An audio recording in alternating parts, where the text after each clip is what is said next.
Bonsoir mes camarades. Je vous adresse le salut fraternel de la Fédération des employés cadres et du syndicat des VRP L'Oréal Luxe qui m'a mandaté pour le représenter. Je voterai pour le rapport financier, mais m'abstiendrai pour le rapport d'activité.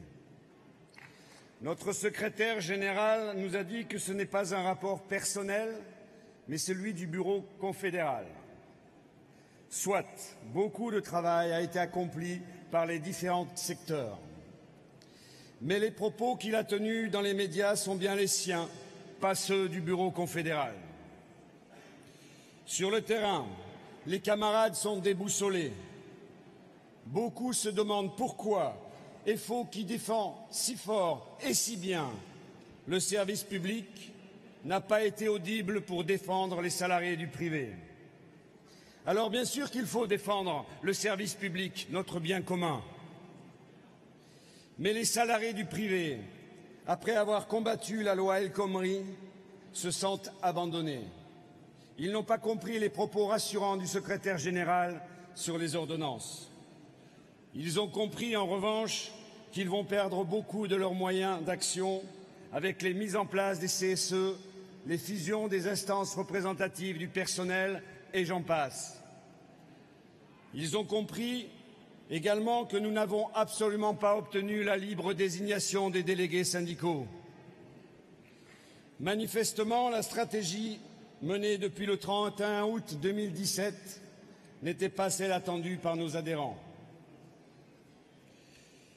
Mais maintenant que c'est ainsi fait, nous devons résolument nous tourner vers l'avenir, tous ensemble, public, privé, afin de bien préparer les élections de la fin d'année en public et celles du privé qui vont se concentrer sur 1 an et demi, à savoir jusqu'à la fin de l'année 2019.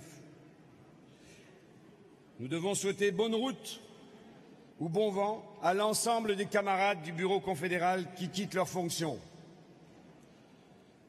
Et nous devons apporter tout notre soutien à la nouvelle équipe qui sera élue vendredi. Mes camarades, leur tâche est immense. Je vais m'attarder sur un point qui me semble fondamental, la formation des militants.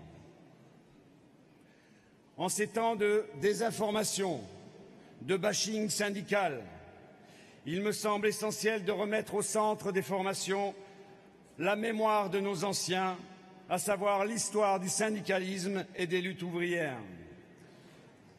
D'où viennent nos lois sociales? D'où viennent les conventions collectives? D'où vient la Sécu? À l'heure de la glorification des premiers de cordée par notre macronarque, il serait bon de rappeler que c'est un militant, ce qu'est un militant syndicaliste.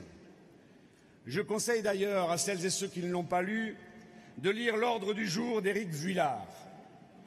Ce livre raconte avec brio, il a quand même obtenu le prix Goncourt 2017, ce livre raconte donc comment les premiers de cordée allemands, des grands industriels d'avant-guerre, ont financé et mis en place le nazisme pour leurs seuls intérêts particuliers.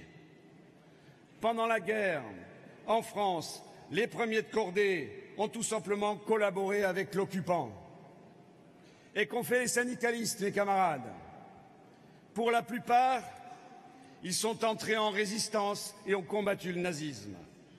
Le patronat s'est toujours accommodé des dictatures quand il ne les a pas mises en place lui-même. Nous ne devons pas laisser installer de fausses vérités. Il faut que la nouvelle génération de militants connaisse notre histoire.